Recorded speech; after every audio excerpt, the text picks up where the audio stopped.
Hello, and welcome to another episode of Reptile Fight Club. We have a different introductory host today, Rob Stone.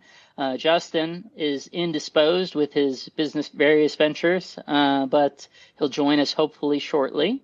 Meanwhile, as a guest, we have on Matt Cage, who I've principally been exposed to, associated with Mike Pingleton's So Much Pingle podcast, heard tons of great things, and I'm really excited to get into field herping as a group, field herping tours, all those different things. So this will fit into our Grilling the Expert subset. And yeah, Matt, thank you very much for coming on. I really appreciate it. Well, thank you very much for having me, Bob. I really appreciate the opportunity, and I'm looking forward to this. To be a great time. Awesome. Well, thank you so much. So as I say, I've heard you on and then heard about you through Mike's podcast a lot, but I'd like to just start from the beginning with how did you get into herping? What does that look like? Take us back. All right. So I'm old. I've been herping a long time. So I grew up in New Jersey, actually, northern New Jersey. And my father, who was an airline pilot for United Airlines, he was a herper as well. I know a lot of the old timers knew him. Young Cage is his name. And so as I grew up, I was exposed to it all my childhood. And so when we'd take trips, even trips to Disney World, we would go herping as well. And, my dad would take me to the Everglades for 2 nights. And, so I kind of grew up herping.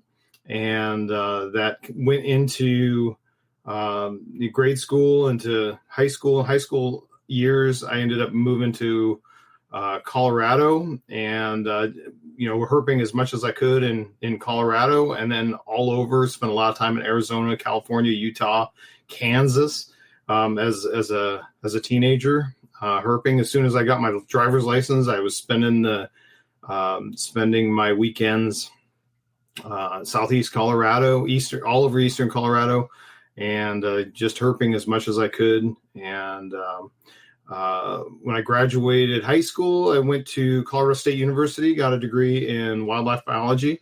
Go Rams. Still a fan. So it's been tough as a football fan, but that's okay. And I worked as a biologist for a few years. Eventually, not able to get when I was in the 90s, it was hard to get permanent work as a wildlife biologist. You could get all the temporary jobs you want. Permanent work was tough, and I came back from a temporary job, and I worked in Arkansas, Louisiana, Central America, even doing some fun stuff, sometimes living in a car. And I came back from a job and got married and decided to settle down, and actually decided to go into a different career and went into law enforcement. And I worked in law enforcement for 25 years in the Denver metro area. I retired in 2021, moved to Florida. So in the meantime, I've been herping my whole life. So I've herped all corners of the globe. Anywhere I can get or have somewhere something I want to find, I'll go. I've herped all through Mexico, all through Central America, South America, Europe.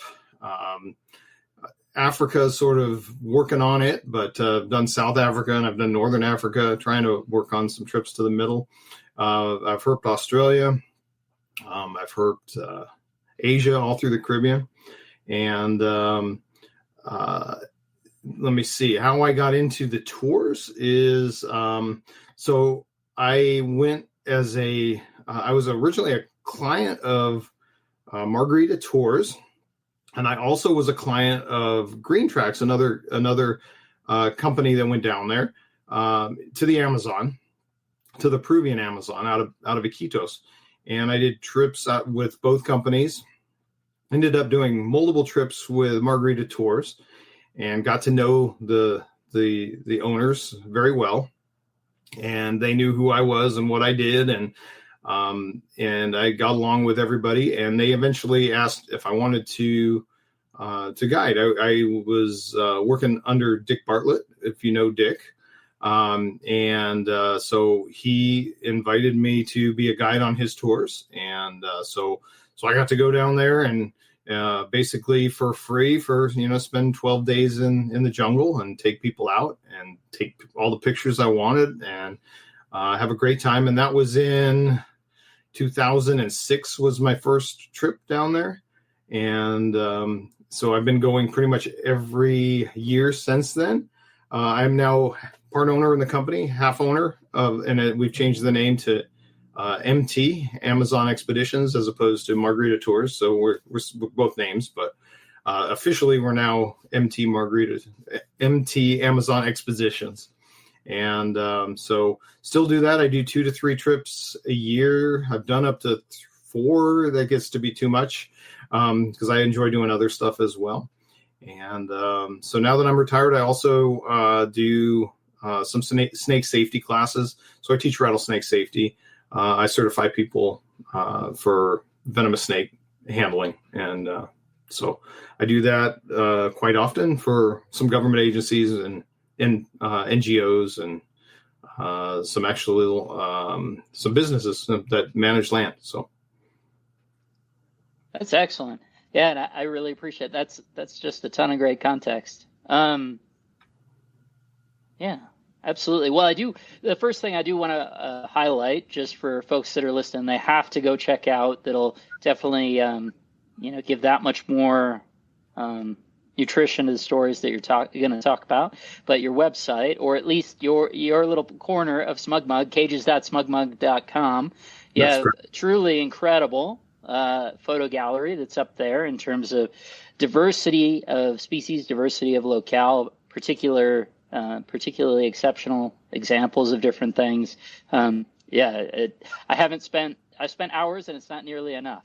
I'm super impressed. It's a work in progress still, trying to make it perfect, but it's really hard to do on somebody else's platform, SmugMug. And SmugMug does a pretty good job, but it's still somebody else's platform that I'm trying to use. And so it's always a work in progress. Yeah, absolutely. Have you given consideration to having it be something that's sort of solely within your purview, or is it just sort of with the hosting and things, that's the way you want? Plus, also, right, people can buy the photos through or buy a production. Yeah, they can buy photos, and I do sell some. That's not why I do what I do, but I do sell some photos. If somebody's using it for a book or whatever, it's no problem. But I've sold some. I don't know. I get unlimited storage through there, unlimited photo storage, which is nice, and so it's another backup for photos. Sure. So it's one less place. Having 3 places to keep all your photos. So. Absolutely. No, I totally understand. And I suppose I would be remiss while we're here to not bring up, what does your photo setup look like, and has that evolved over the course of time? For the last 15 years or so, maybe 16 years, I've shot Canon. So I'm shooting all Canon stuff. I like it. I'm happy with it. I'm actually due to buy a new rig here soon. So I will, I'll be doing some research on what exactly I want.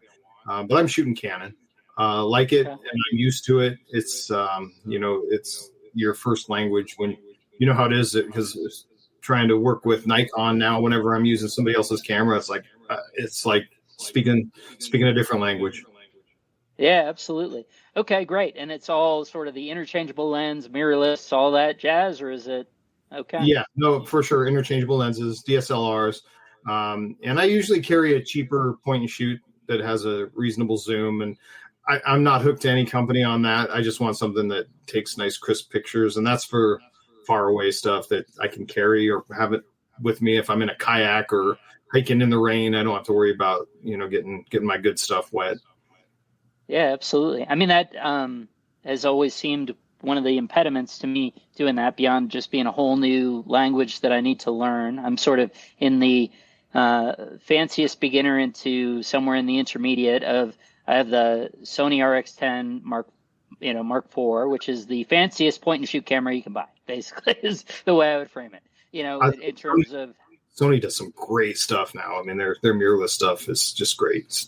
So. Yeah, and this honestly has worked for me. As I say, there's so much for me to learn, so much better that I know that I could learn and do so much better with what I already have that I can't even imagine how much more that would be true with even fancier setup and all of that. So, but the big pro is not having to haul around all those lenses. And I suppose that's always the thing that I ask of, I've seen that. We'd gone the first time we went to Australia in 2018. Chris Salemi had brought that sort of a rig and setup and whatever, and it just seems like, man, I have a hard enough time carrying my pack and all my gear and all this stuff that I can't even imagine when we're doing those treks having that much more weight and bulk to deal with. Is that an issue?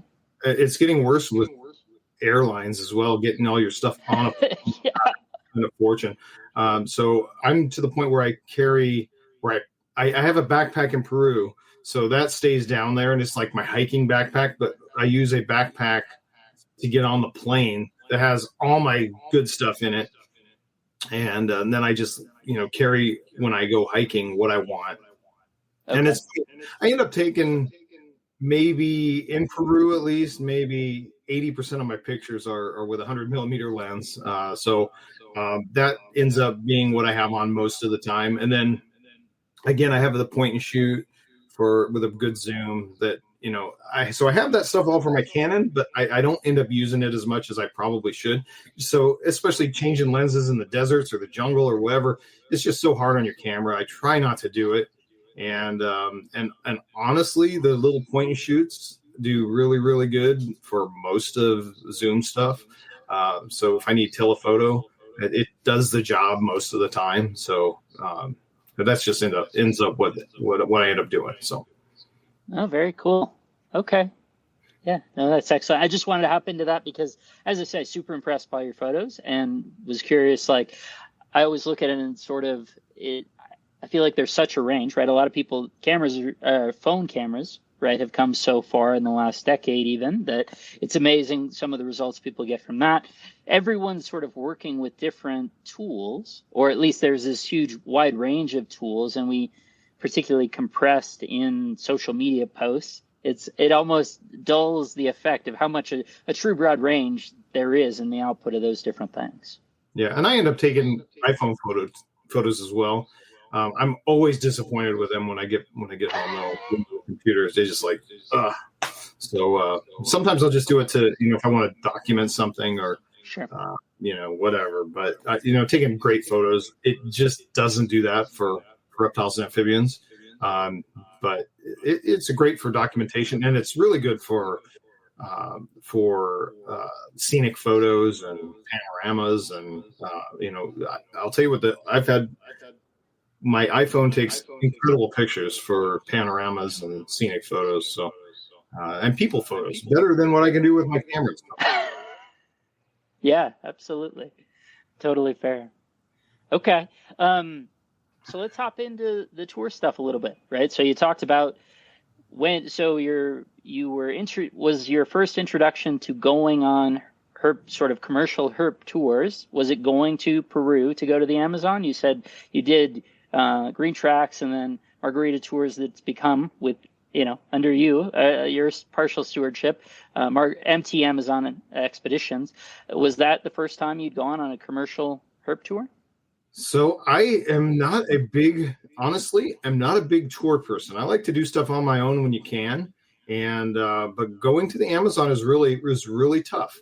You almost have to have a guide or somebody take you out, because you can fly to Iquitos and good luck finding stuff. I mean, you're good luck finding some land to get on that has good herps that you can safely get on. That's totally different than going to Costa Rica or going to Mexico, because you can just do some research and get on good localities. I mean, it's really hard to do in Peru. So actually, the first time I went down, the first two times I went down, I was with my dad, and we did both companies. And so it was, so the two of us went together, had a great time on both tours. And yes, it was an unorganized tour. I think one of them had like 9 people. The other one had 10. And so it was different for us, but you get to know everybody on the tour. It ends up being, a lot of social stuff and a lot of fun. It's just different than what I'm usually doing, because, I'd been used to going on my own or renting a car or whatever, or going with friends. And all of a sudden now you're going with people you don't know. So that's how I got started. I've gone on a couple organized tours since then, but it's honestly just not my preferred way to travel, even though I do tours. So um, when I go somewhere, I generally don't take a tour. Sure. Okay. Well, I think that's good to hear. I think is maybe the way I'd frame it. But I'm not surprised, right, that sort of there are certain places where that's sort of the reality of the situation, right? Would you say that kind of the context where a tour makes sense is either someone who's excited to do it, but maybe doesn't feel confident in their ability to travel and or sort of play it by ear, set up the infrastructure to do it, and or places where it's just as an access question, you really can't. Yeah, I mean, if you went and spent, I mean, if a good herper went to Iquitos, Peru, and went to some lodges and hiked forest on their own, I mean, you could probably get 25, 30 species over the course of a week or 10 days. And we go we go to places where I know where we can find stuff. So little micro habitats, we can get Atelopus. I know right where they are. They're always there. We're always really careful with them, being a species of concern. But it's a few hour hike to get to them, but we can get there every time. Nobody else will find that. And so that's the thing you'll miss. You might be able to get yourself in an area where you can find a bushmaster. You'll probably find a fer-de-lance if you do that, but getting some of the specialty stuff, you want somebody to take you out, especially, if you're not going to go back there to the, it's going to take you a while to get your feet on the ground, learn how to find stuff, learn how to see stuff. And it just gives you a head start. And again, we have on our tours, you can go on our properties and go wherever you want. We'll try to, we'll do our best to keep you safe and make sure you have a guide and don't get lost, and a guide if you want it. But once you learn where you're going, you can go out on your own. And we also have boats, and we'll hike the forests. And so, we'll sort of take care of you. We'll go out and look for birds at sunrise if you want to do that. We'll hike all night, or we'll hike during the day. That's sort of, you'll end up seeing a lot of species. Most trips to Peru, we end up with over 100 species. It's finding herps in the jungles, the North American and South American jungles and Central American jungles is really hard. And especially down there, it can be, you can hike a lot of nights and find, minimal amounts of snakes, and then all of a sudden it'll hit. And if you just be patient, and I always tell people that, they go out for the first couple nights and don't find anything, just be patient, and the snakes will come. So that's great. I guess we had stumbled right into it. So let me, I'll stop here for a minute. In terms of your own sort of herping life list, herping ethic, you mentioned, right, going essentially define microhabitat that you are aware of to find Atelopus. How do you feel as a herper being sort of guided to a known spot like that? And do you think is it just sort of a contrived difference from anything where if you told me but you didn't take me, is that any different? Is it any different because I'm paying you? Like, does any of that come into play? Do you have any thoughts out of that? I mean, it's a personal thing, and life lists are very personal. I mean, everybody has their own little rules on what they count, what they don't count. I mean, I have friends who count, DORs as lifers, and, count invasives, and, come to Florida and, want to go out and find all the invasives here. And I could really care less about invasives. If I come across them, I'll check them out. Maybe I'll photograph them if I'm in the mood, but I don't really have any desire to go looking for them. I mean, it's such a personal thing with how your life list is organized. For me, if somebody takes me to a spot and we find something in its area, then I count it.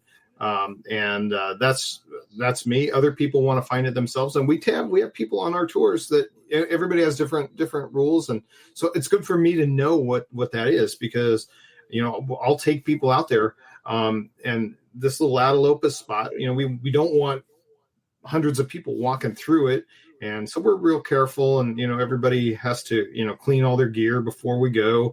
And we usually try and do it early in the trip, and go out to the spot. And we almost always get them. If somebody wants to find their own, I will stay out there for a couple hours until everybody finds them. If it's people that don't care, we'll find one or two, usually within 10 minutes, 15 minutes, and we'll find one or two, and we'll all take pictures of that. We'll set it up, get the glove up and set it up, and let everybody take pictures, and then they can walk back on their own. And we always find stuff on the way there and on the way back. So, and there's 2 ways to get there. So, if it's Mike and I, we'll each go a different direction. So we'll have half the group. And so it works out really good. I don't know. Everybody does it different. So I don't want to tell people what to do. If somebody wants to find their own, I will help them do that. So, and I've had that before. So, some people just want to find their own stuff. It's all good. Okay. Fair enough. And is the MT Amazon, do you only do these sort of Peru tours? That's where the infrastructure is set up. That's the sort of long running program, or are there other programs? Is there consideration for that? Has that been a topic? So with MT, we've had 5 properties in our existence. And 2 of them we no longer have. So we manage 3 now. So one is near Iquitos. One is, and that's Santa Cruz, kind of a famous spot now. We have Madre Selva, which is a very famous spot, which is on the Rio Rosa. It's 4, 5, 6 hour boat ride downriver from Iquitos. And we have a new one, Tepiche, which is upriver from Iquitos by 10 hours via boat, and it's very wild. So, so I have one tour going there this year. So I'm actually really excited about it because I've been there, but I haven't spent a lot of time there. So I'm sure we'll find some new stuff there. And so I'm super excited about spending more time at Tepiche. It's we're just getting it to the point where we can have bigger groups, so groups of 8 to 10 people there. Okay, yeah, and is that sort of a typical tour size? Just generally? Yeah. So our typical tours, we go to Madre Selva and to Santa Cruz. So we'll fly into Iquitos. We'll pick everybody up at the airport. You don't need to worry about anything. We get you everywhere you need to go. We should do a hotel. Hotel in Iquitos tonight. We go actually road cruising in a coach. It's not ideal, but there's one road that leaves Iquitos, and that's where we go. And it's busier than it used to be, so we find less and less stuff. But we always find we generally find some good stuff than on the night out there. And we'll stop for some areas to find some specific species on the way and just get out of the bus for a little bit. But man, we found some good stuff on the first night. Anacondas and Calalia, all sorts of fun stuff. So you have lots of chances to get some fun stuff first night. Then we spend a night in Iquitos at a hotel.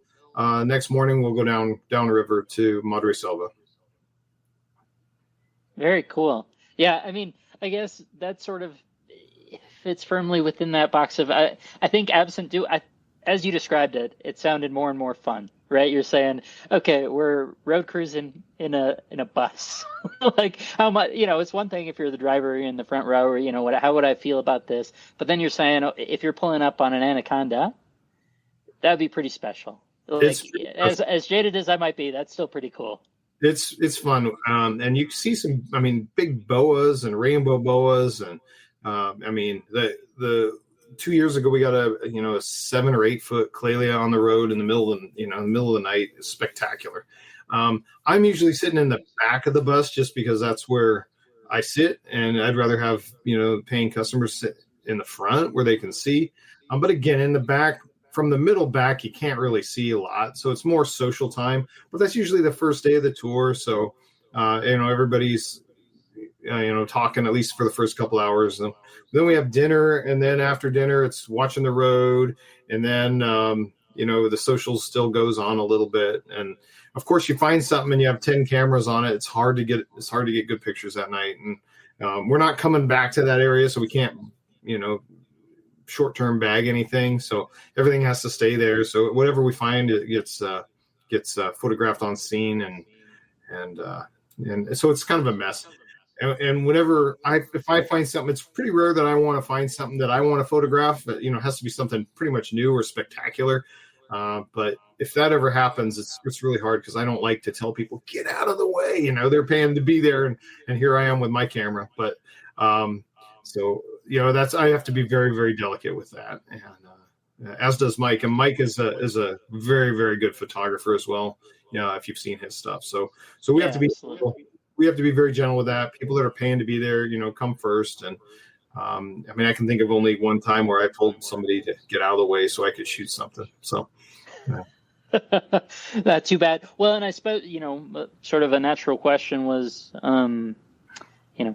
first of all, why Peru? And it's a bunch of amazing animals. Just I haven't been down that way at all. We had started by going to really Australia was beyond sort of very local Colorado stuff. It had been going to Australia, and then Australia we couldn't do. And then it became sort of, well, what do we do next? And well, that sort of the life list came into play there, where it's like, well, let's pick something.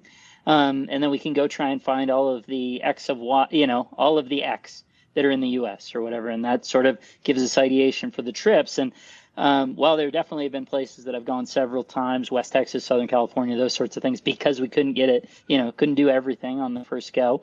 How is it to sort of, it's almost like it's your home away from home, where you're sort of repetitively going to these same places and seeing a lot of the same things. And I guess the advantage of that is that it's a lot easier to be calm and passive to foster the experience for your customers, because you're like, this is not new to me. This is old hand, which is, the question is, does that dull the experience, or is it like, no, that's actually why it's essential, is so that you can promote that experience for other people, and that's its own joy. Yeah. And it's really hard. It's going down there as an experience. It was maybe 3 years ago was the first trip I had. I've done in the 30s, the amount of trips. I've lost count, but I think I'm in the upper 30s of how many trips I've done to Peru now.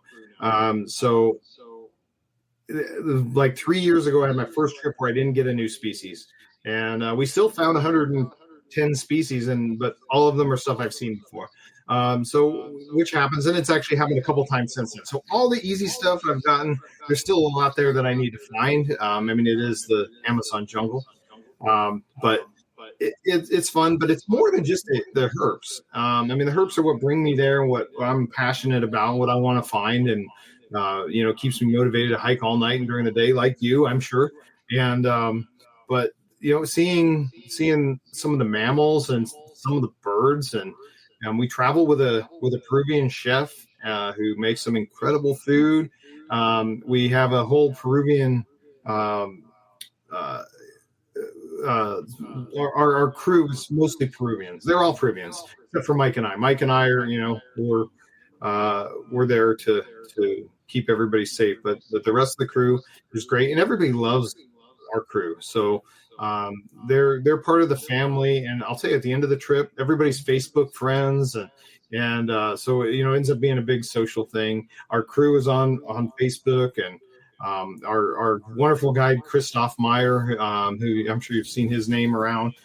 He lives in Iquitos, and he does a great job, and he's so he comes with us and helps take people out, and it's just an experience. It's different than anything I do outside of Peru, because I travel a lot and I herp a lot, but I'm generally looking. I'm spending time on the road, or I'm driving all night, on the roads, or hiking, or wherever I am, figuring that out. In Peru, it's just different because I have that down, and I know when to get out and be on the trails, and I know if the conditions aren't great, I'll tell people, hey, this might be a good night to do a shorter hike or go out on the boat, because stuff is just not going to be very active tonight. And all the experience that I have there it leans into that. So. Yeah, absolutely. So it helps you make that experience for other people. We did have Justin join us. Thank you very much. Hey, sorry. Hello, Justin. All good. Hey, how's it going? I'm very good, thanks. Awesome. Sorry to interrupt. Keep the flow going. You guys just continue. Yeah, I'll try to jump in.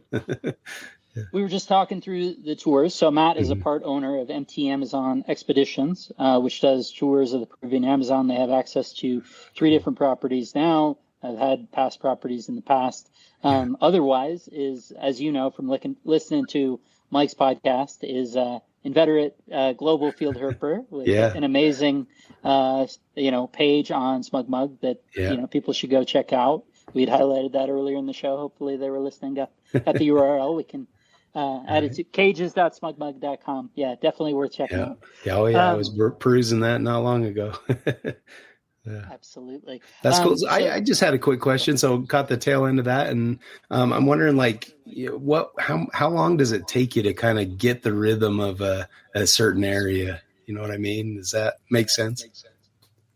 I do my research. I think all good field herpers, excuse me, are doing their research before the trips. And so I always do that. So if I'm going somewhere, I always do the research. I have good friends I travel with as well. I'm sure a lot of them, So, we do the research and try to hit the areas where we want to go and the species we want to hit. We try to as efficiently as we can across all the species. And I'll use the earlier. This year, I went to all over Europe, herped all over Europe, and then we dropped down to Morocco for 11 days. And we all had a list of stuff we wanted to find, and we got most of it. So it's you just do the research and by talking to people, and using the internet as your friend, try and get locations where you can find stuff and stay out of trouble. Right. And have you found that, when you're going, again and again to Peru, are you, finding that you kind of lock in on a certain better time of year, or is it just like different stuff all year round and you just kind of pick and choose? So Peru in the Amazon is very sort of different because in the dry season, it's still very rainy, and and the rainy season frogs will sometimes breed in the dry season. And then sometimes it'll be 10 days with no, I've been in there in the rainy season in the rainforest in the rainiest place on earth for 10 days and had it not rain. So, so it's just whatever happens. And there I will tell you, if you go 3 days without rain, 2 to 3 days without rain, stuff really slows down. And so the leaves will dry out on the ground, the leaf litter dries out, the creeks will dry out, and you'll see a lot less stuff moving. You can still find stuff, but it's tougher, and you got to concentrate on the water. But you learn that. You learn when it feels good, when it feels great, and when it's not so good. Yeah. Oh, very interesting. That's cool. Yeah, and that actually that prompts a question, right? So on our first Australia trip, we'd gone up to North Queensland around Cairns, and a tropical cyclone Owen had come in on the backside. We were there very short, I don't know, five days, something like that, and on the back half of that, so it is rainforest, but it's not sort of perpetual or so much cyclical as you're seeing down in the Amazon. It seemed like the rain actually, everything but scrub pythons basically shut down. So, well, I would say from a snake perspective, frogs, certainly were out and they're abundant and things, but like carpet pythons had been out prior to the storms coming out. Once the rain came, it seemed like the carpets just tucked away and said, yeah, I don't have to deal. Essentially, I have enough good time that I don't have to deal with this sort of, harsher season. Whereas down, in the Amazon, I suppose the answer is it's so long that they have no choice but to expose themselves to it. Right. What I would say with that is it's really different depending on the type of rain. I've had trips there where it rained every day, a lot every day, almost too much, where it doesn't really warm up. You have less stuff moving, and it's always rainy. It's just even the amphibians just seem a little burned out on the rain. It's just like they're doing different stuff. And that's not ideal for me to have that. Dry is terrible. What I will say is if you have a dry stretch and then the rains come, those first 2 days of rains, when it's been dry, are great.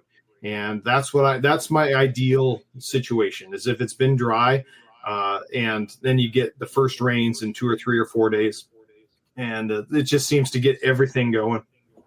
The snakes, the frogs, everything just seems to be out enjoying it. So, and the streams, if streams are the forest streams, the smaller streams, if they're rolling, it's good. Cool.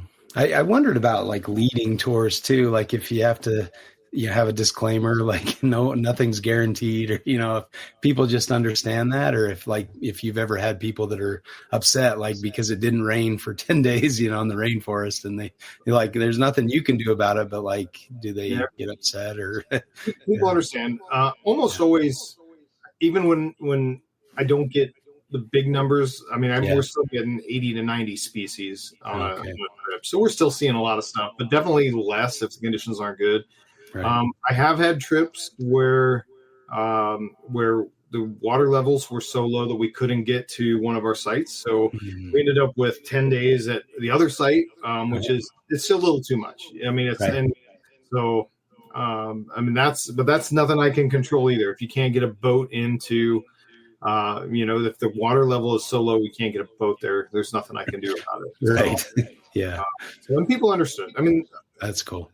People understand that it's herping, and you're out in the jungle, and if we do what we can do, that's only happened one time in all the tours that I've done. But sure.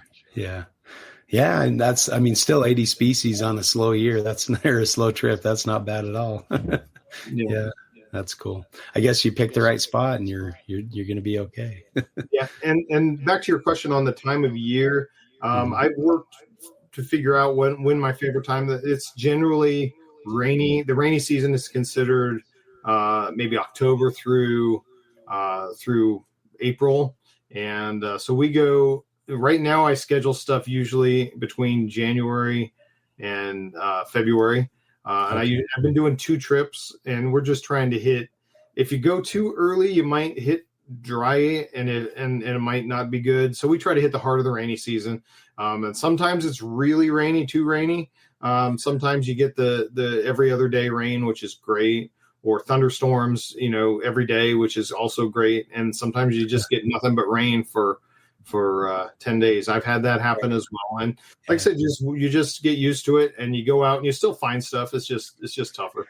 Right. Is it kind of that tropical, comfortable rain where you're not like cold and miserable? It's just, you're just kind of wet and you just deal with it. That makes a big difference, I think, than the opposite. But so in June, every year in June, they get a couple fronts that come from the south.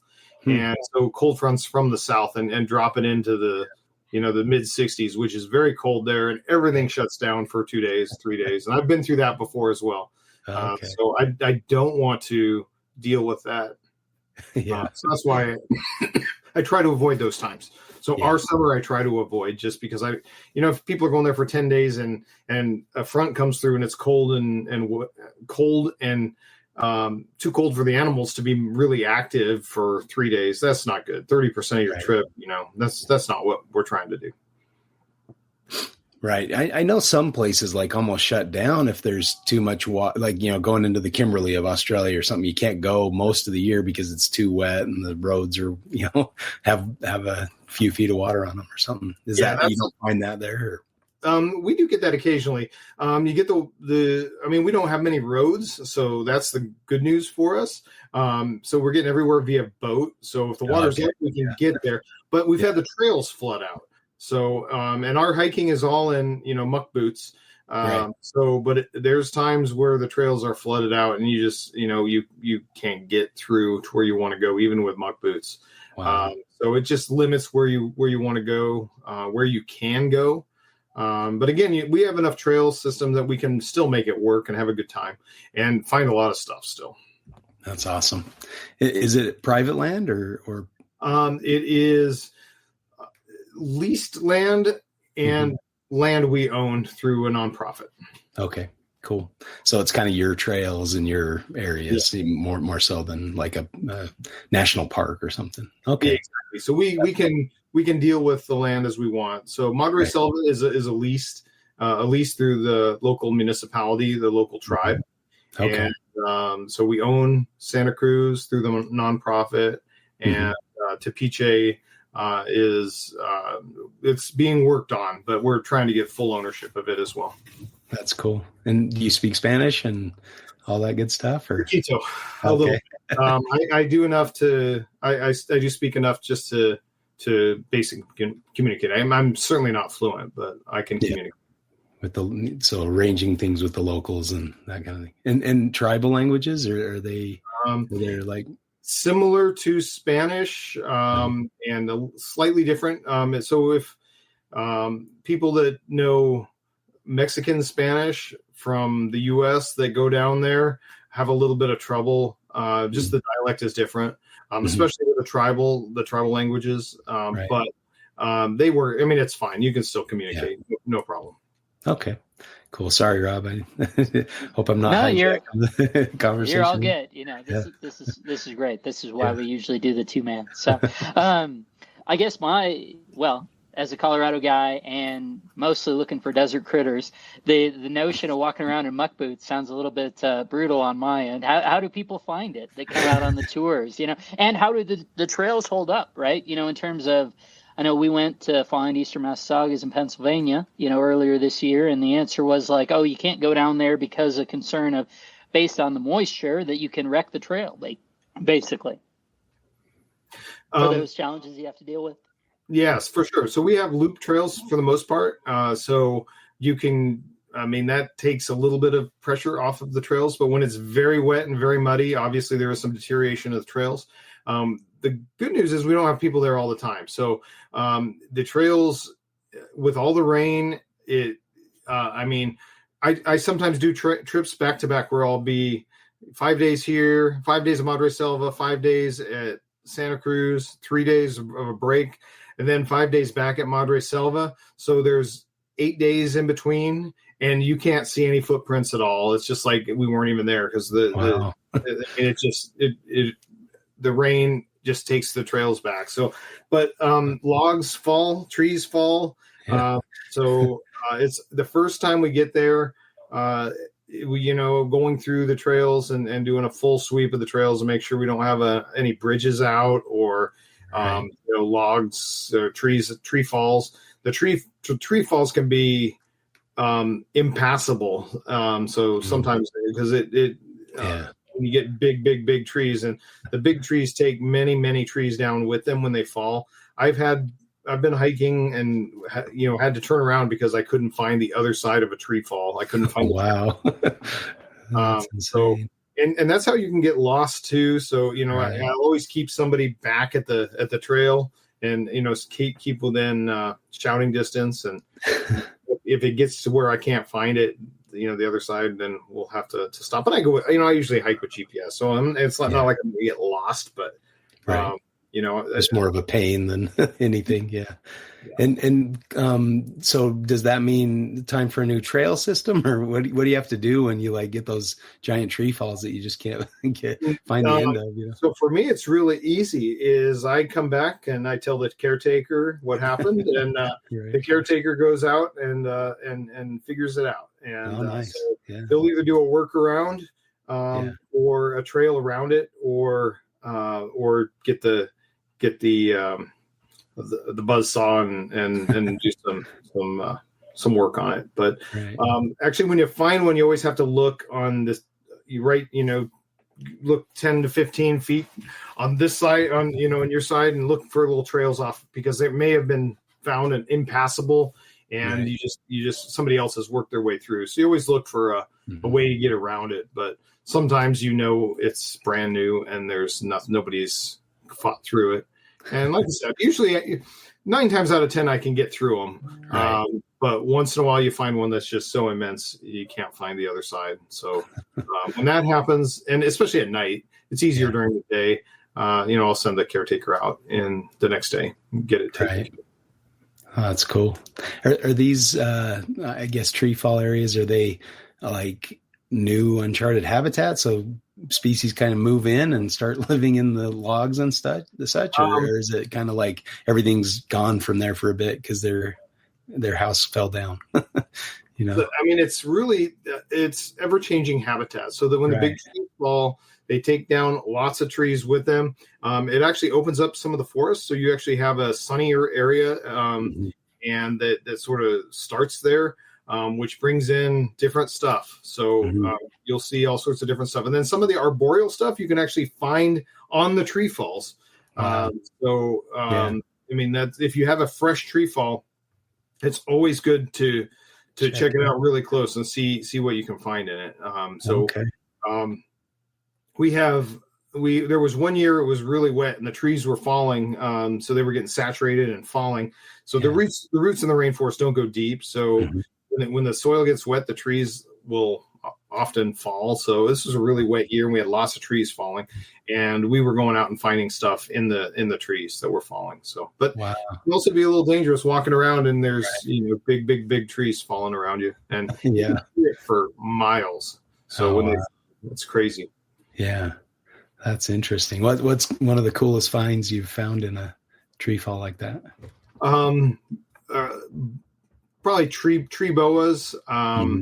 And some of the arboreal lizards, and so the canopy lizards, you can find in when there's a fall, which you don't see them; they don't come down very often. There's a species of Anolis that stays up pretty high, and so you can often find it when you have a tree fall. Right? Is that isn't one the species called the crown giant? Is that why they're the crown giant, because they're up at the top of the crown? Or it's the Anolis punctatus. It's the green the canopy green anole. They call it the green anole there, but it just is usually really high. Yeah, so, and some of the thorny tail iguanas are also up high in the trees. So two species. Yeah. Cool. That's kind of the best of both worlds if you get a caretaker out there to clear it.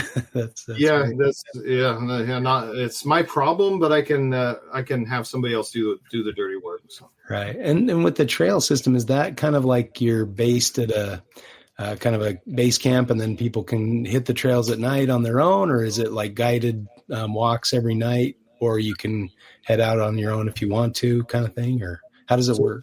We are pretty good at letting people do what they want to do. So once you learn the trail system, and some people don't ever want to go out on their own.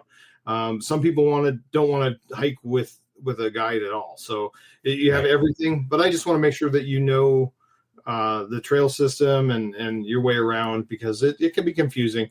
So I usually try to talk to even those people into going out one night with somebody just to kind of make sure that all is good and make sure they have their, but then you go on your own. We don't supervise people if they don't want it, and we'll go hiking with people. But if you want to go out on your own, no problem at all. So have fun. We do have permanent tent camps. So we have at all our camps, we have, so we call them tambos. So it's just a screened in wooden structure that you can sleep 2 to 3 people in. Then you have mosquito netting on a cot. And a place for your suitcase. And it doesn't sound comfortable, but I sleep better there than I do anywhere else. So even you come back at 2 a.m. or 2:30 a.m. and go lay down, and man, that 3 hours of sleep you get until you hear the birds at 6 is just incredible. It's the hardest sleep. And then we have a community area, so like a mess hall, usually a classroom. We do have a lot of we do teaching and classes at some of the sites. So we have a classroom and a mess hall at all the sites, and it's. I mean, I don't want to say it's primitive, but it's primitive. There's no air conditioning. There's no ceiling fans. So it's hot when it's hot. It's wet when it's wet. And but it's very comfortable. Usually at night, the temps are palatable for a good sleep. Okay. Oh, that's cool. Yeah. And the overnight thunderstorms are the best. So if you get a good thunderstorm that comes in at night, it's just the best for sleeping. That's cool. That's really cool. So you mentioned tree boas in the context of the tree falls. I did kind of want to walk through if you don't mind, and I'm sure the answer when you're finding hundreds of species on a trip is there's too many to name. But so what are the sort of, particularly for snake guys, what are the big ticket items that people are hoping to see when they go either on a trip generally or across the different locations that y'all have? I mean, it's the biggest thing is probably Bushmasters. That's what seems to be the big thing for the herpers. And so we've gotten, knock on wood, pretty efficient at finding them. It's funny, I didn't find any until I'd been going the Amazon a long time, and finally found. And now we find them quite often. I think I've gotten Bushmasters on 16 consecutive trips. So hopefully we'll keep that streak going. And that's with a group. I don't find them every time, but I find them a chunk of times. But as a group, we've gotten a Bushmaster on at least one Bushmaster on 16 consecutive trips now. And so we see them quite often. They seem to be active at the time of year we go, which is, January, February for right now is what we've been doing. And so that's probably number one. Emerald tree boa, definitely anacondas.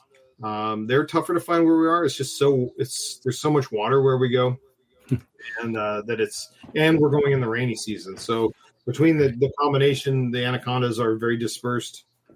We find them, but not a lot. We find them maybe.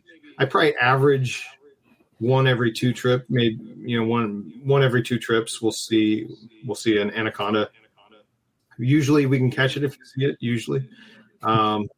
So what else?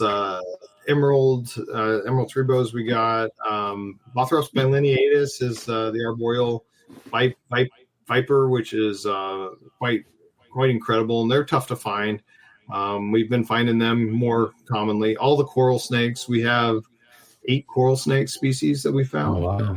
That's cool. So, and there's all spectacular. Obviously the Atelopus, the monkey frogs. What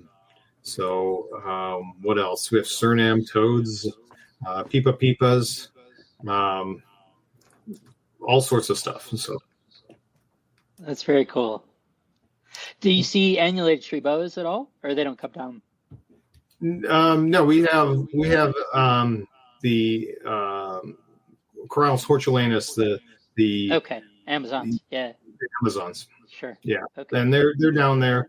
They fill that niche, and they're quite abundant. They're we get them every trip, sometimes 10 or 15 on a trip.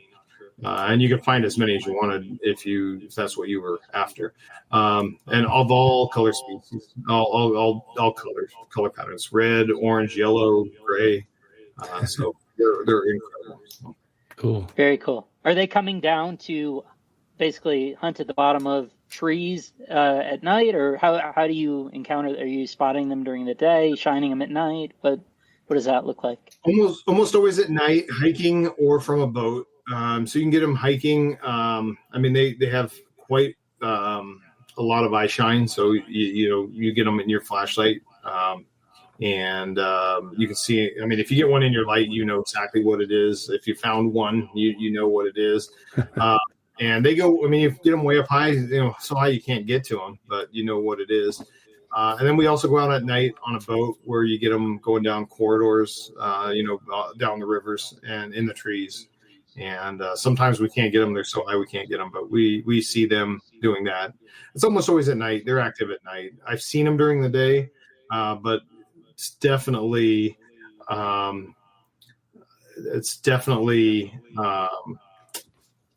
tougher to find them during the day. They're not as active. Totally fair. Are the emeralds similar in terms of their behavior and how you find them, or are they different from the Amazons? The emeralds are tougher to find. They're really hard to find. I don't have a lot of experience finding them in Peru. I found more of them outside of Peru in South America, but with all the trips I've done to Peru, I have not seen very many. And they're just moving through trees. A friend found one on the ground in Peru. So usually in the trees, and not on the rivers, which we find them on the rivers find hortulanus on the rivers. And the emeralds, we just don't. I've never heard of one in our area being found on the river. I've heard of them being found around Iquitos on the rivers, but we haven't found them on our tours doing that. Always Hortulanus. So yeah, explain it. How often do you spend, or how much time do you spend boating at night? I guess through the water. We'll definitely go out at Madre Selva where you're in the deep jungle. That's where it's more fun. It's truly like the jungle ride. Right. So you go out at night and you see the kingfishers and cool. river dolphins and all the fish, and shine snakes. You can shine frogs. You get snakes swimming through the water. Occasionally you can see all the fish. Excuse me.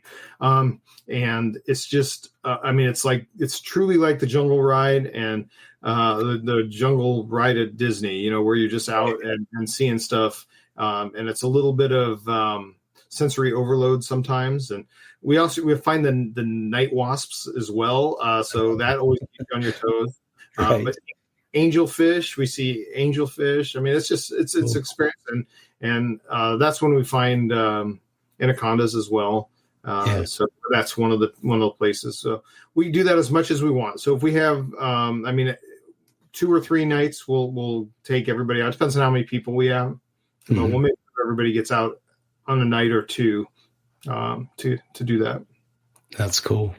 And if people want to do it, we'll do it more. So yeah, I guess that's your road cruising in the forest. It is. It exactly is. Very neat. Right on. And how many? This might have already been asked, but how many people are typically on your trips?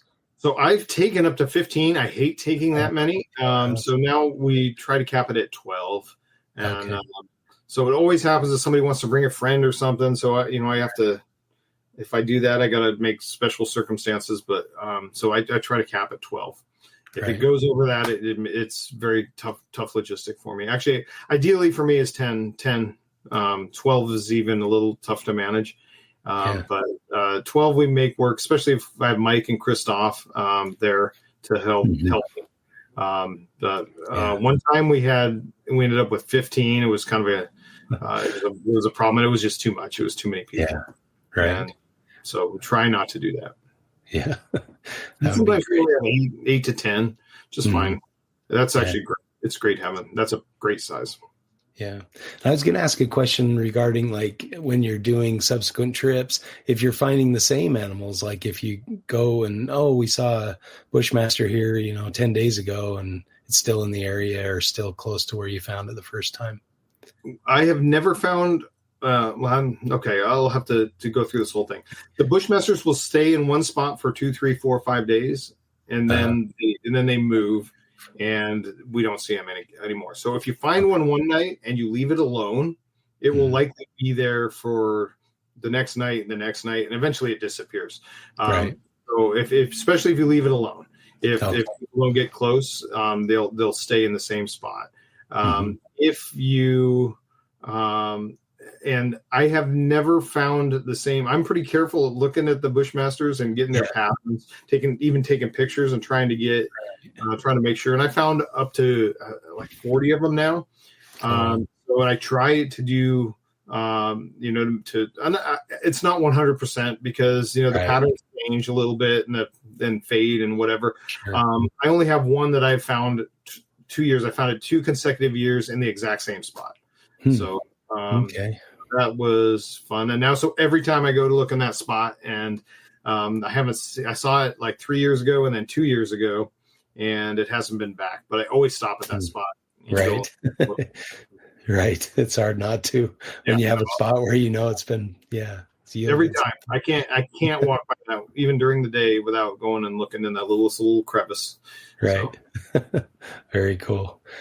Yeah. That's I was in Costa Rica and I asked I paid to go on this land to look at stuff. And I said, any snakes today? And they said, go on this trail until you see the police tape. And then there's a viper in the middle of it, it's like, okay. So this must've been there for a few days anyway. Yeah, no, I've done that in Costa Rica too with, with eyelash vipers, where they sit in the same tree for a week. So, right. Yeah, it's nice to have those creatures of habit sometimes. Yes, for sure. What are the more difficult to predict but exciting to see species? Is that a weird question? Yeah, I mean, Crebos definitely are. I mean, everybody wants to see a big Crebo, and the yellowtail Crebos are spectacular down there. They are really hard to target. They show up when they show up, and so we end up with them a lot. But I mean, as far as excuse me, going out and targeting them is really hard to do. I mean, I'd say go out in the morning and it's sunset, but we find them midday. You find them sleeping in trees at night. So you find them everywhere but nowhere. Spilotes are kind of the same way. Spectacular when they show up, but really hard to target. And what else? So the other thing everybody wants is so Hemprix coral snake, which is the spectacular one. With you look it up, Micrurus hemprici. They're spectacular, and everybody wants to see one. We found some incredible ones that have gone kind of viral down there, and so people want to see it, and they don't show up very often. So I think I've only found six live ones. Oh wow! We got one this year, and it was really nice. Yeah. So that's cool. Yeah, a lot of black and just very narrow rings of alternating white and orange. Is that the look? Yeah, and actually, I take it back. So not Hemprici. Hemprici is the black and orange one. They're cool looking, but yeah, really different looking. Yeah, compared they are. Hang on. The name is Hemprici is we see more commonly. I'm sorry about that. No problem.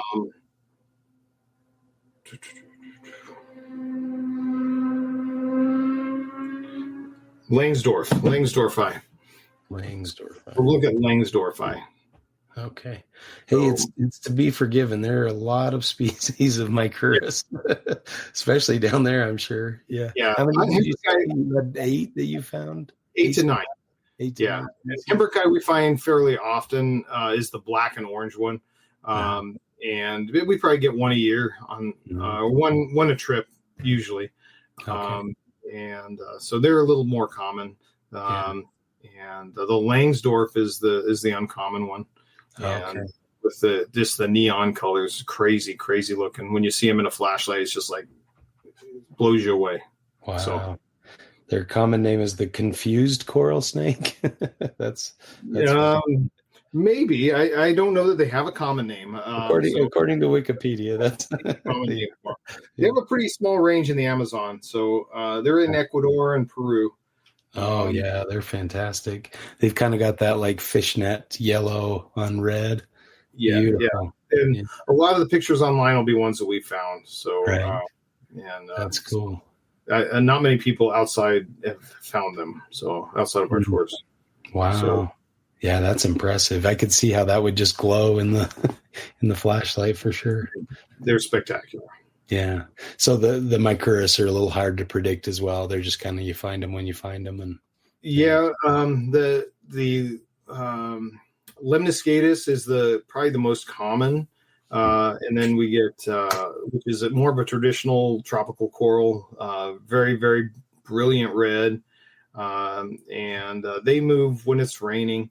Hemprici is fairly common, and then obviously the aquatic corals are there in numbers too. And if whenever it's been raining, the aquatic corals should be findable and attainable. And they get big, man. I found some that were close to 2 meters, and it's just it's a handful of a coral snake.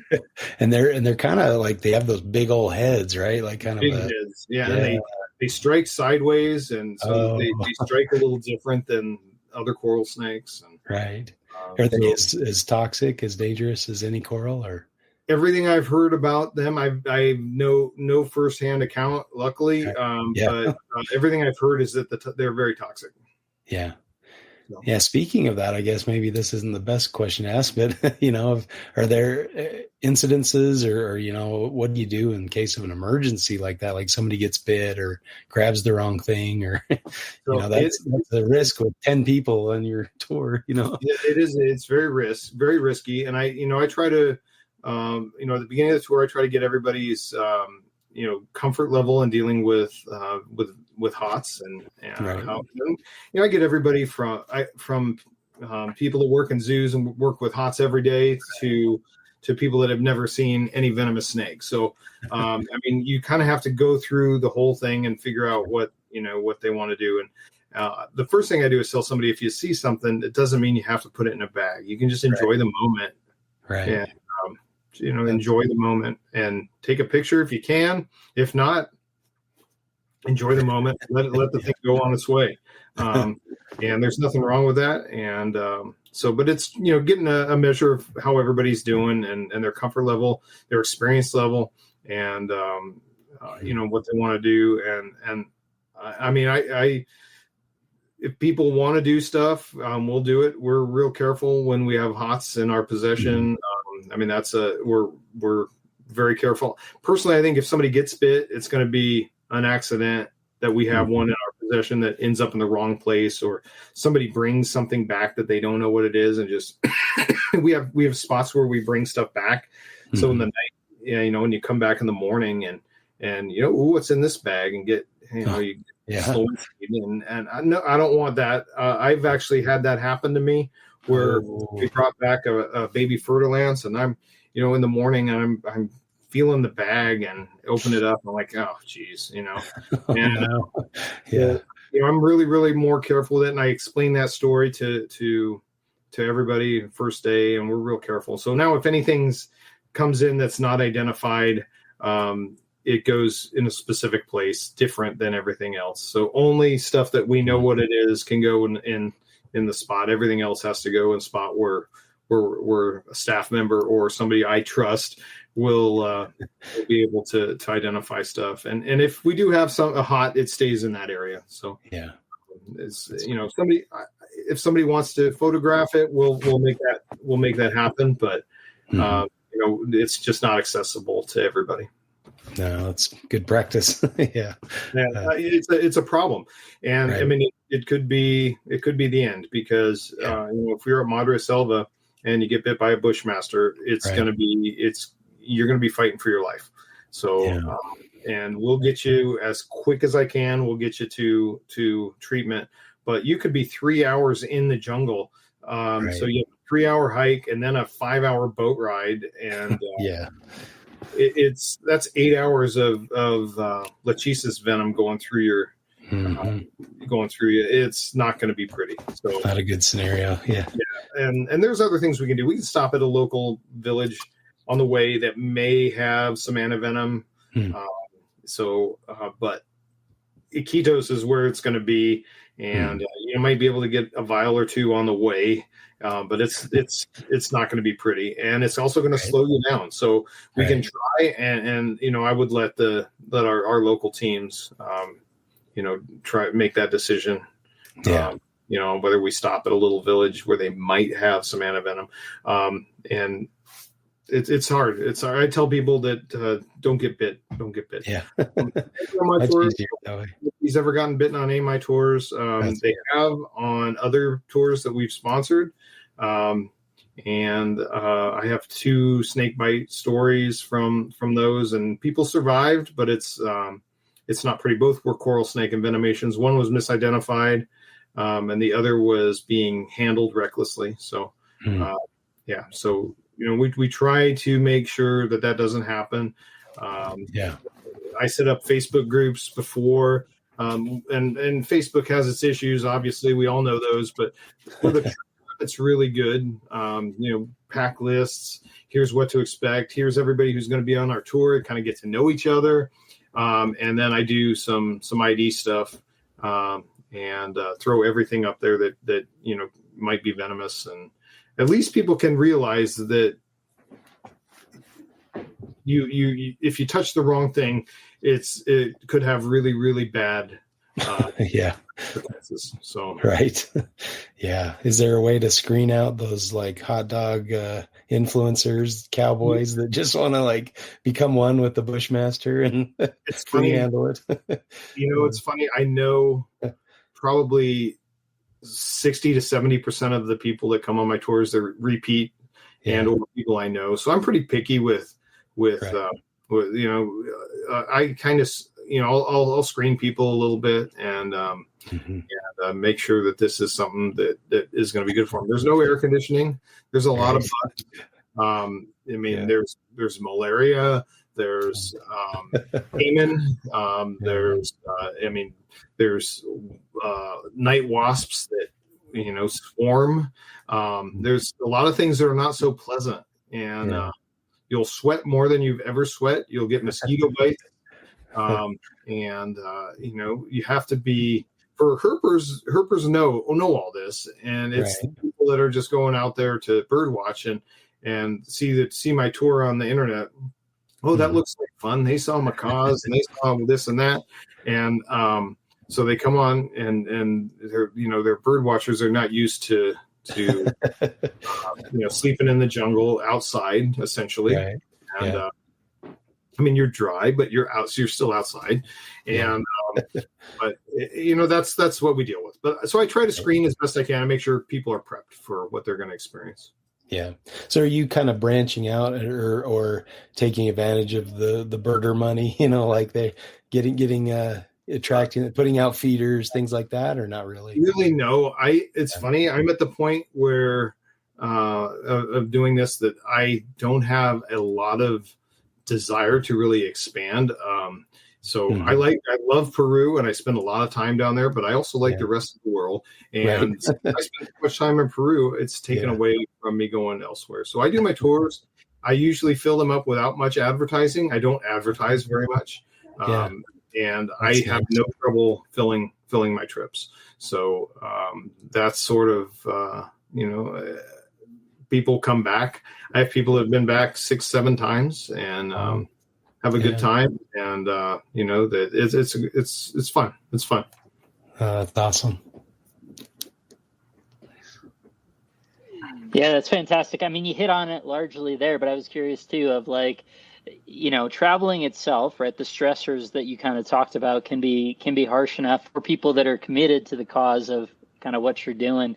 Do you find, do things go sideways occasionally with people who haven't been before, don't really know what to expect, might even, come to enjoy it and appreciate it. But a lot of it, I'm sure, is pretty much type B or type 2 fun. So, I can all personality types. My prior career, I can communicate with people and I can get people to have a good time no matter what. I've had very few instances where I've had irreconcilable differences with somebody. I can count on, maybe 2 people in all the years that there's been an issue where we had to, and actually, but nobody left. It was that I just had to say, if you want to go home, I'll get you to Iquitos. I'll get you to the airport, in 6 hours. You'll be at the airport. And that's happened twice. And, and usually it doesn't come to that very often. And both people stayed. We just had to have a little heart to heart. And if your problem becomes other people on the tour's problem, it can be my problem and I don't care. But if you're causing an inconvenience to other people that paid money to be there is where I kind of have to draw the line. And that's happening. So, I have to get involved in something, and I don't like to do that. But I certainly will if I have to. So at this point, you probably have it down pat, the speech, and come here for a minute. And I do that very occasionally. And but most people are great. And again, most of the people that come on the tour are my friends or friends of friends or people that I've known on Facebook, but maybe not met one time, 15 years ago somewhere. And, it's always been on their list to go on my tour and they finally got to do it. And, so that's cool. That's most of my clientele. That's a nice position to be in. That's really cool. I guess, you're going to have, occasional things, but for the most part, if you're doing that many trips, that's pretty impressive to just have a handful count on one hand the number of times you'd had to deal with an issue like that. That's cool. How you might have already answered this, and you can say pass if you have, but how many different areas are you taking tours to, and how much of it is like personal, your trips,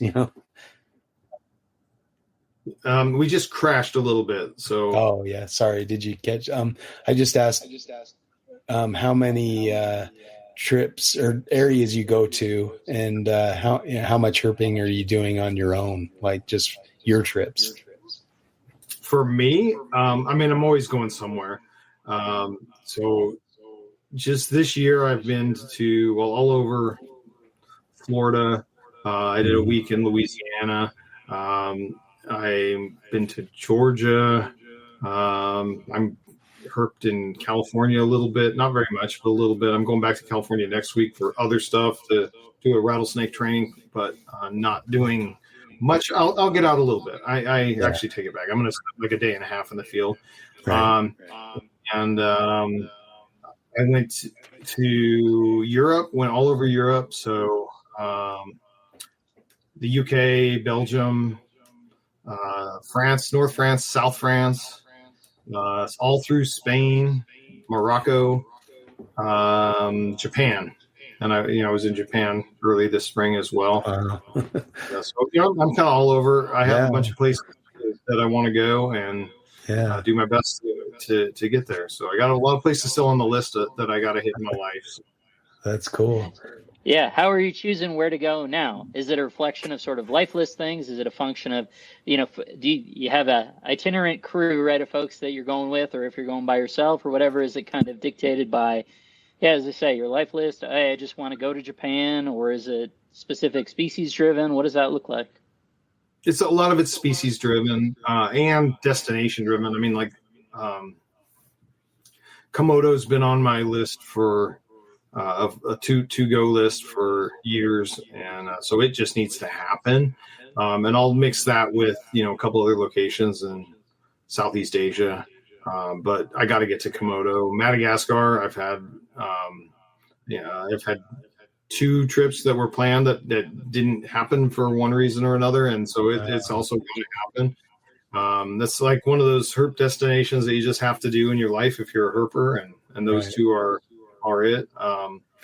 But I am species driven. I mean, there's some things that I just want to see, and so I'll do my best to put myself in this situation where I have a good chance to see stuff. So, nice. Yeah, absolutely. Hard to say exactly why I want to go places, but you do, absolutely. In terms of Madagascar. So.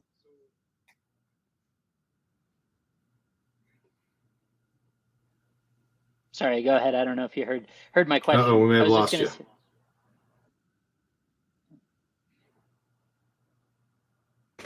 Can you hear us? Or is it? I can't. It just cut out. I heard in terms of Madagascar, and then it cut out. Oh, okay. Sorry. Okay. Are we back now? Yeah. Yes. Okay. Okay. I was just going to say that seems like one of those areas. Maybe not. I'm not. There we go. In terms of Madagascar, that seems like one of those areas where a tour might be useful, right? Relative to safety. Certainly there's safety concerns, things like that.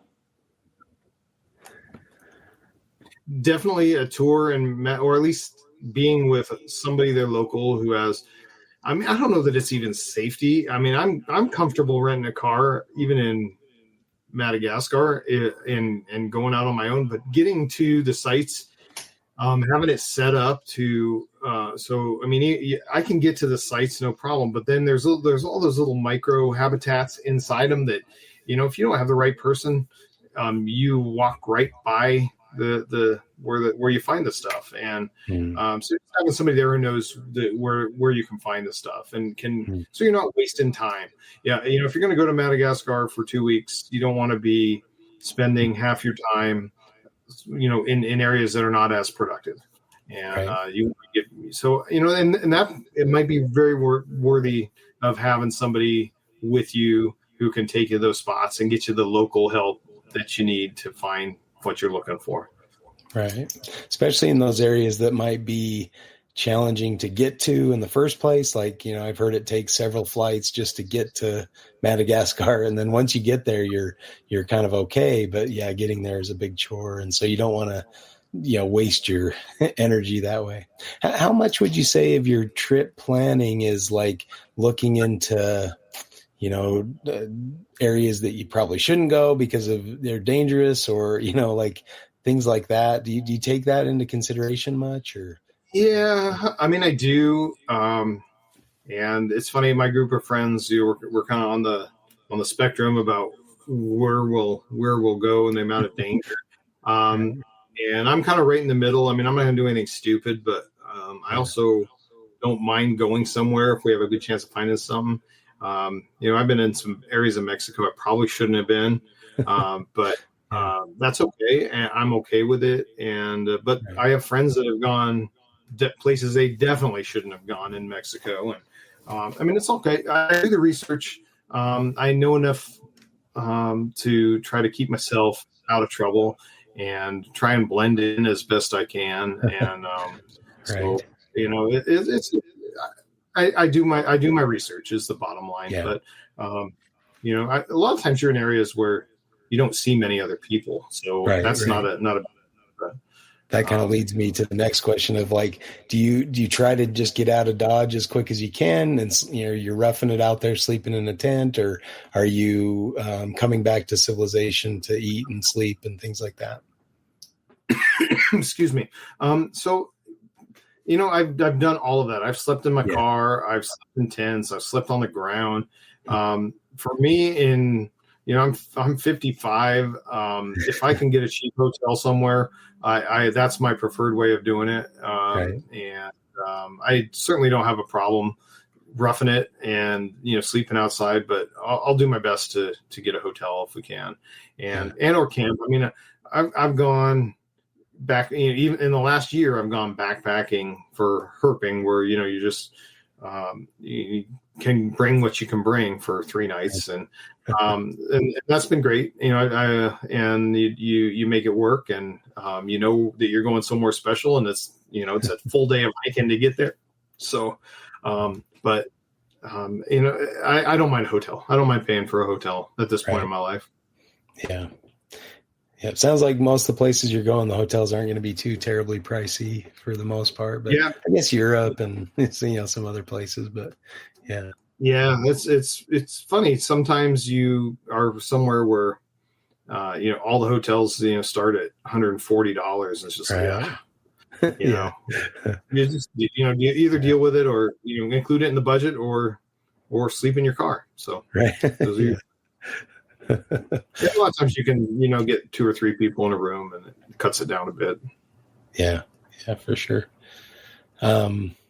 What's the biggest spot next on your list that you really want to get back or get to? I have some spots in Mexico I definitely want to go. The west coast of Mexico, the southwest, is I mean, I've been all through there. It's been a while, and I haven't. And there's a lot I need to find there on the Pacific side, and so that's definitely on the list. Komodo's happening soon. Vietnam, I want to do Vietnam. Cool. Bali. Yeah.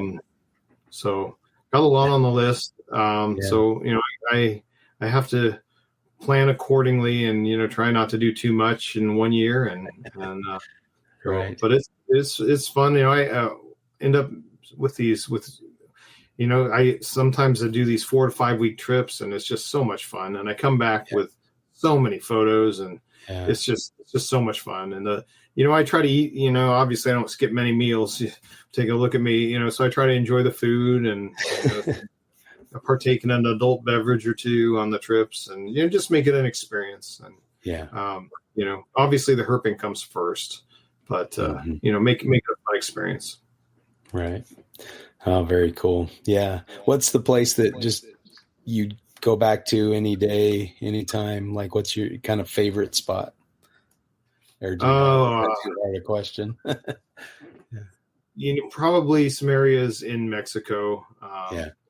I mean, other than Peru. Peru is for me is the home away from home. Other than that, there's some places in Mexico that are just that I've had so much fun in Baja and in Sonora, and the other spot, Costa Rica. I've spent a lot of time in Costa Rica, and it's so much fun. It's funny, that's all New World stuff, but those are the places I'm very familiar with. So when I go to Thailand, I see a lot of stuff, and it's just overwhelming a little bit. I mean, you guys know how that is, and you come back and you have great memories of it. But the spots that I've been to many times and just, really want to enjoy and go over and over are New World stuff. So, very cool. You mentioned having gone to Louisiana earlier this year. Anything in particular you were hoping to see, and did you see it? I mean, we were looking for all sorts of stuff. I lived down there for a while, and so I found pretty much everything down there. But some of that was before digital photography, so I had only not good photos of. So I had to redo a lot of that stuff. But again, like I said, I'm old. But so we went up. We hit the southern part of Louisiana and got all the stuff, and then went further north.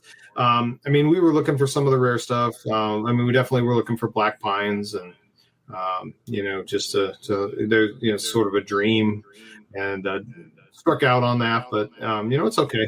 It's okay. You've got to have some goals, and it's good to have stuff that you still need to find. But that was probably the we were hoping to come across. Right. Sure. Yeah. Ideation. So I haven't seen Pomilus. I actually haven't seen the Catenifer. And then there are those two. And so that's, as I say, kind of working through stuff on a list perspective of like, okay, what have you seen? So I call it 10 US forms. I have, two, or one's a task, but straightforward. Another should be super easy. It's a timing a year. I was 3 weeks early a couple of years ago. And then those two are something. That's why I asked. Yeah, it's. They're the two down there are tough, and so I don't have either of those, and maybe someday. Do you keep a running total of all the species you found, and if so, what are you? I do not have a current life list. So it's something I've been meaning to do. It's like number 4 on my list. Right. Of things to do, and so I have it all written down. I just haven't compiled it, and so it will happen at some point. I'm right now arranging Peru photos and trying to get them arranged for some sort of project that is coming up, but that's kind of taken all my extra time. Which I'll tell you what, for being sort of retired, the extra time, I thought I would have a lot more than I actually have. Right. That's cool. Yeah, that's a challenge. I wonder if that's also, a challenge mostly for people who have been doing this for a long time, because, when do you start that list? You've been doing it forever, and then you're like, well, I've seen a lot of stuff, and that's going to be an undertaking.